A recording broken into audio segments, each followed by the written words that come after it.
Oh, nggak bisa dong. Iyalah. Ya kan sekarang KTP aku ya. minta ijazah Mas. Boleh tak kasih? KTP. Tak tunjukkan. Oh, KTP masuk data pribadi karena ada ijazahnya. Terus Lain. sertifikat. Ini nggak ngerti. Tak ada kewajiban bagi Pak Jokowi untuk menunjukkan ijazah dia ke publik. Dan sebetulnya ijazah itu hanya bisa ditunjukkan dalam konteks proses hukum. Makanya dia nak tunjukkan barang ini ke TPUA yang udah kadung beramai-ramai datang waktu itu ke rumah dia. Nggak bisa.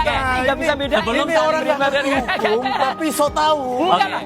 Kita tahu Nggak bisa, Mas. undang-undang Kita coba. Nggak ada, Oke. makanya. Kuncian yang aku dapat dari perspektifnya Roy Suryo, identik itu belum tentu asli, identik belum tentu autentik. Mempertanyakan keaslian ijazah Presiden ke-7. Asli tidaknya ijazah Joko Widodo. Jasa palsu, Joko.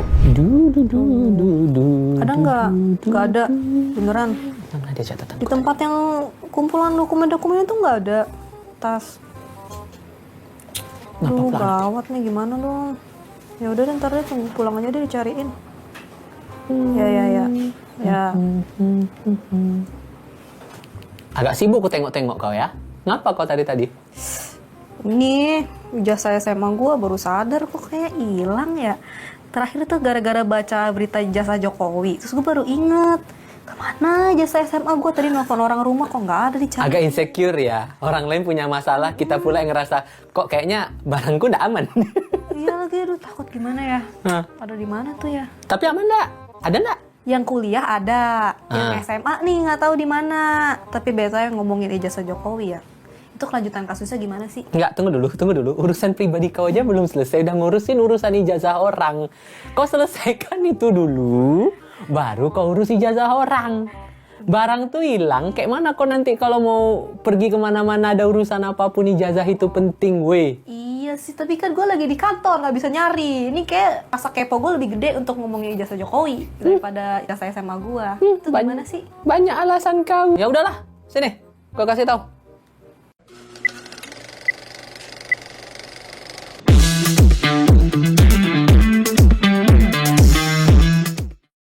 Awalnya tuh gini, yang ku ingat nih ya, ini sambil aku buka catatan aku tadi, gara-gara kau bahas nih, aku buka lagi catatan tuh kan. Jadi awalnya tuh tahun 2022.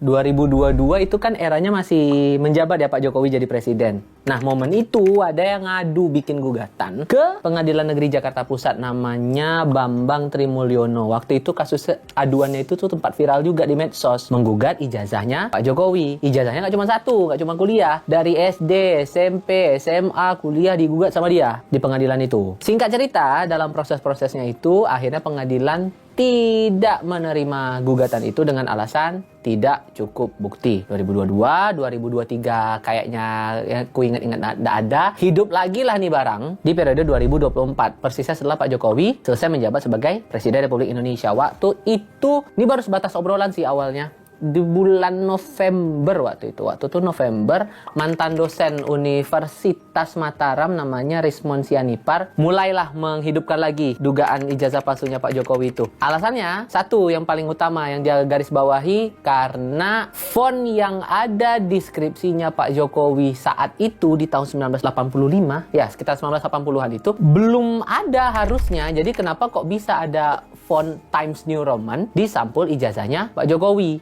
Disitulah letak keraguan dia. Makanya dia mempertanyakan nih betulan asli atau enggak nih ijazahnya Pak Jokowi. Tapi konteksnya dia baru sebatas meragukan, belum ngadu. Nah, baru ada aduan di bulan berikutnya itu kan November aku bilang kan. Baru ada aduan itu di bulan Desember 2024 dan itu diadukan langsung sama yang namanya Egy Sujana, ketua tim pembela ulama dan aktivis TPUA waktu itu. Dia ngadu ke Barreskrim bulan Desember 2024 dengan terlapor 2 orang. Yang terlapor itu Pak Jokowi sama Rektor Universitas Gadjah Mada, Ova Emilia. Dugaannya adalah dugaan ijazah palsu. Nah, setelah diadukan kan nunggu berapa bulan dulu tuh. Di tahun baru 2025 persis satu di bulan April mulai menggeliat lagi nih upaya-upaya dari TPUA yang ngadu ke Barreskrim itu buat cari kebenaran ini ijazahnya Pak Jokowi betulan asli atau enggak. Tanggal 15 bulan April yang ku catat nih, TPUA tuh sempat datangin Fakultas Kehutanan UGM minta klarifikasi dari pihak dekanat. Nih ijazahnya Pak Jokowi asli atau enggak nih. Minta jawaban lah intinya kayak gitu. Terus besoknya di tanggal 16 April 2025 tim TPUA ini pun datang lagi, tapi tempatnya beda. Dia datangin siapa? Datangin rumah Pak Jokowi langsung, guys. Minta apa? Mereka minta Pak Jokowi nunjukkan ijazah aslinya ke mereka yang udah datang ke rumahnya Pak Jokowi. Tapi Tapi disambut Pak Jokowi kayak gimana? Nah, ada kewajiban bagi Pak Jokowi untuk menunjukkan ijazah dia ke publik. Dan sebetulnya ijazah itu hanya bisa ditunjukkan dalam konteks proses hukum. Makanya dia nak tunjukkan barang ini ke TPUA yang udah kadung beramai-ramai datang waktu itu ke rumah dia di bulan April 2025 itu. Tidak ada kewajiban dari saya untuk menunjukkan itu kepada mereka.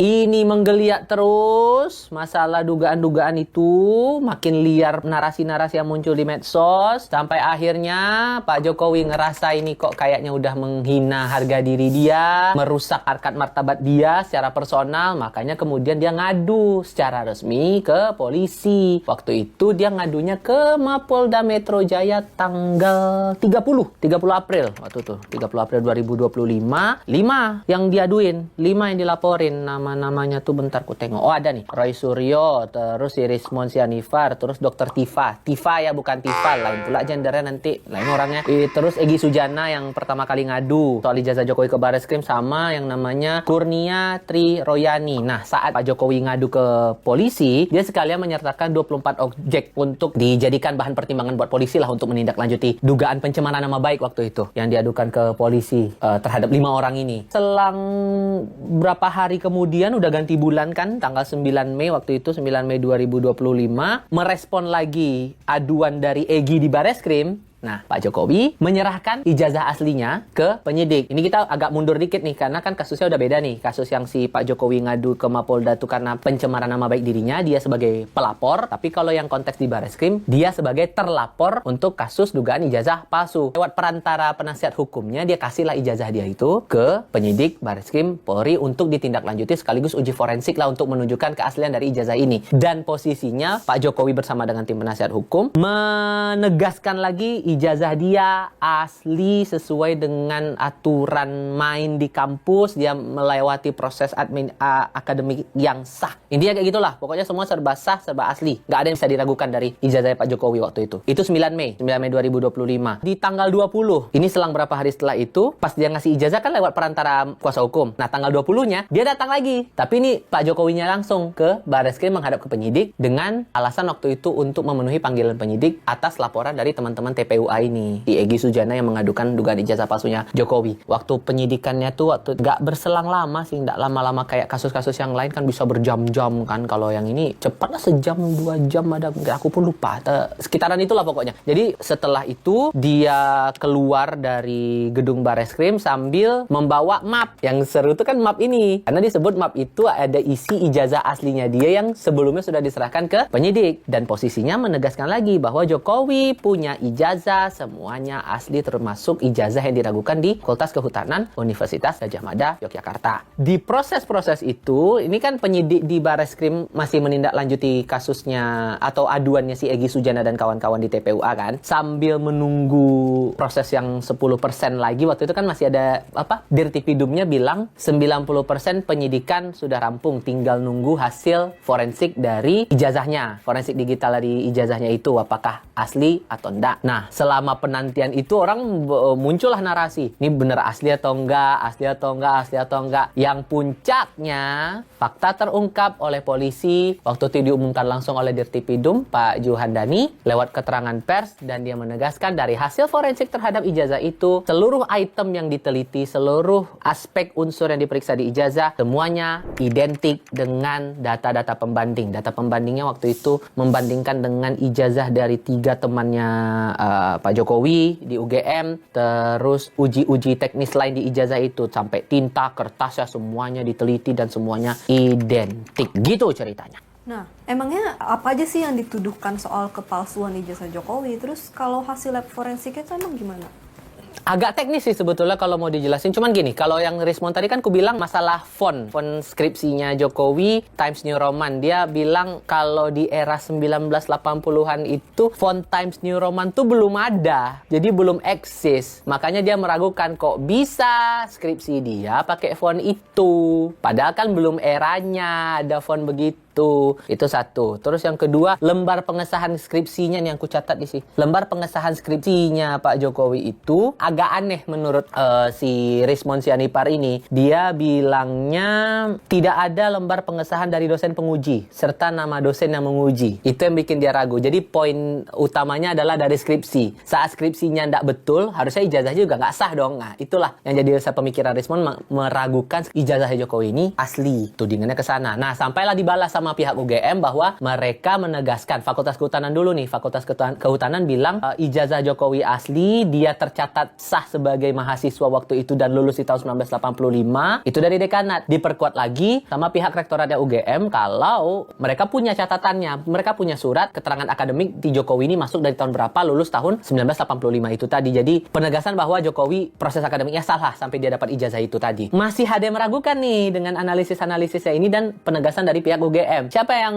masih meragukan? Roy Suryo, yang masih kita dengar nih pendapat-pendapatnya sampai sekarang. Yang paling ia ragukan itu unsurnya adalah foto. Foto di ijazah yang tidak sesuai. Dan itu muncul lagi narasi-narasinya di media sosial. Ini Jokowi bukan. Kayaknya ini bukan Jokowi tapi orang lain. Nah, kayak gitu-gitulah. Jadi unsur-unsur di ijazahnya pun juga diragukan. Tahun ijazahnya juga diragukan. Jadi semuanya serba bertanya-tanya. Ini betul atau enggak sih? Betul atau enggak sih? Nah, itulah berkelindan sampai sekarang. Makanya masuk ke proses hukum. Hukumnya nggak cuma di aduan ke polisi, tapi gugatan-gugatan perdata yang sekarang tuh udah masuk tahap sidang. Jadi udah mediasi di awal tuh. Udah mediasi awal. Si pihak penggugat meminta Pak Jokowinya hadir ke persidangan dan menunjukkan langsung ijazah aslinya ke depan penggugat. Dari pihak kuasa hukum sama Pak Jokowinya tetap bilang tidak mau dan tetap meminta prosesnya tetap maju ke persidangan. Ya udah, berterusan aja itu barang sampai sekarang. We'll see bakal gimana arahnya. Gitu. Terus tapi hasil dari lab forensiknya tadi? Nah, kalau lab forensik itu, tadi kan sempat gue singgung tuh, ada beberapa data yang jadikan pembanding sama polisi untuk bisa menunjukkan atau membuktikan keaslian ijazah Pak Jokowi yang dibawa ke Bareskrim waktu itu. Pembanding dengan 3 temannya Jokowi, itu dah tadi ya kan. Terus masalah tanda tangan, tintanya yang ada di ijazah itu, cap stempelnya, identitas dekan sampai rektor dalam ijazah, intinya semuanya identik. Itu kata polisi yang ngusut laporan si TPUA ini di tahun, berapa tadi ku bilang? Tahun 2024 ya, di tahun 2024 itu. Dan Bareskrim waktu itu Dirtipidumnya juga bilang di konferensi pers, bilang ijazah SMA-nya juga asli, menyebut fakta diperoleh setelah menguji beberapa unsur yang ada dalam ijazah, pembanding lagi, kunciannya adalah data pembanding kalau kata si polisinya, yang membuat polisi akhirnya memutuskan untuk tidak meneruskan kasus ini karena ya udah identik barang ini, mau dibandingkan dengan apa lagi, udah selesai barang ini. Tapi ini ya, gue juga baru baca kemarin ya di berita, katanya Roy Suryo akan melaporkan penyidik, benar gak? Nah, gini, bersikeras lah dua pihak ini intinya kan. Kalau Pak Jokowi sebagai yang punya ijazah bilang bahwa ya nggak terbantahkan lah bahwa ijazah saya ini asli karena prosedur akademiknya jelas. Dari pihak UGM juga sudah menegaskan posisinya Pak Jokowi emang mahasiswa sana, mahasiswa Fakultas Kehutanan dan dapat ijazahnya juga jelas. Tapi di sisi lain dari Roy Suryo, beberapa kali aku dialog sama Mas Roy di beberapa program, terutama Kompas Petang terakhir kali tuh, waktu itu sempat debat tuh sama Sylvester Matutina sampai adu-adu pendapat gitulah pokoknya. Mas, mereka kalau mau menuduh orang itu punya ijazah palsu, harus punya bukti bahwa ini ijazah orang ini palsu. Justru tahun berapa? Sorry. Justru ijazahnya keluarin dulu. Nggak bisa Mas itu memfitnah orang. Nggak ya. fitnah, nggak ada. Oh, fitnah ini, makanya Nggak. Anda nanti kena loh, ya. 310, 311 itu kena itu. Kuncian yang aku dapat dari perspektifnya Roy Suryo, identik itu belum tentu asli, identik belum tentu autentik. Makanya dia masih tetap yakin kalau barang ini masih harus dibuktikan lagi lebih detail. Jadi itu satu. Dan yang kedua, si Roy Suryo juga bilang, kok nggak transparan nih pengusutannya sama polisi, proses identifikasinya kayak gimana, analisis forensiknya kayak gimana terhadap ijazahnya Pak Jokowi. Nggak pernah tuh terbuka uji tintanya pakai prosedur apa, uji kertasnya pakai prosedur apa, apalagi. Ya pokoknya hal-hal yang dirasa menurut Roy Suryo dan teman-teman itu kayaknya masih belum detail dan transparan. Terlebih pas konvers itu Roy tetap minta bahwa ijazah asli yang udah kembali di tangan Pak Jokowi ditunjukkan lagi, menunjukkan bahwa ini barang asli atau enggak. Tapi kan kemarin pas konvers cuma ada tampilan di layar aja, terus sama foto halaman depan skripsinya Pak Jokowi, lembar pengesahan, sama foto ijazahnya aja. Cuma data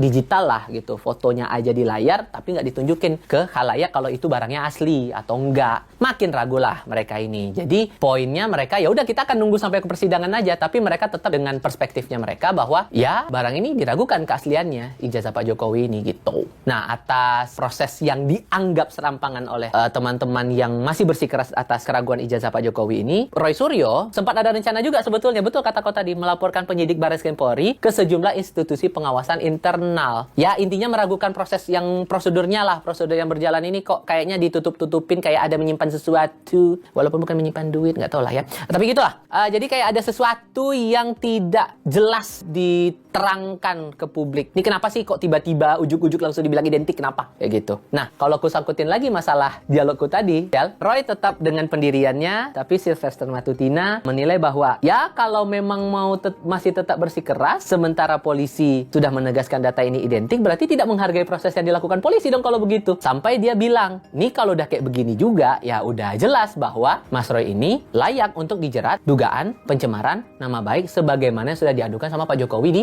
Mapolda Metro Jaya waktu itu. Jadi ya walaupun diancam dengan sebegitunya, Roy Suryo tetap bersikeras bahwa oke, kita akan buktikan, kita adu-aduan aja. Di Roy dan teman-teman menilai punya analisisnya sendiri yang bisa dibuktikan, sementara pihak lain juga menilai ya ini udah pencemaran nama baik, saling mengadu pendapat perspektif lagi. Jadi ya kemana arahnya itu yang aku tidak tahu. We'll see gitu. Kalau aku pribadi nih ya, yang lihat kasus ini walaupun lewat beberapa kali dialog, pelajarannya jadi gini sih. Tuduhan pemalsuan ijazah ini kan ngaruhnya ke integritas seseorang kan ya. Jadi kalau memang terbukti akan ada konsekuensi, kalau terbukti itu asli ada konsekuensinya, terbukti palsu ada konsekuensinya. Bahkan waktu itu kalau dalam obrolan redaksi kami, potensinya dua. Kalau nggak pencemaran nama baik, ya pemalsuan surat, dan dua-duanya sama-sama kena pidana. Nah sekarang kan tinggal polisi yang harus bisa membuktikan itu dan harus transparan juga, mendetailkan unsur mana yang memenuhi, terus bukti apa yang paling menguatkan bahwa posisi ini salah, posisi ini benar, mana yang valid, mana yang tidak. Karena kan sekarang kita dengarnya cuma adu pendapat masing-masing dengan buktinya masing-masing kan. Kalau udah kayak gini, siapa yang benar, siapa yang salah, akhirnya muncul narasinya liar lagi di media sosial. Itu satu. Terus cara aparat yang punya tanggung jawab untuk menganalisis dan mengusut kasus ini juga jadi presiden tersendiri juga buat nanganin kasus di masa depan. Kita kan nggak tahu nih kondisi berikutnya bakal ada lagi nggak yang kayak begini. Mungkin sekarang terhadap satu orang, untuk kedepannya terhadap orang lain yang levelnya antara tinggi, sama, atau lebih rendah daripada tokoh yang sekarang bermasalah, bakal tetap dengan treatment yang begini, kepastian hukumnya kayak gimana, perkembangan teknologinya kayak gimana, apakah akan menambah ruwet lagi semuanya? Karena sekarang saja aku yang liputan pun pusing melihat itu.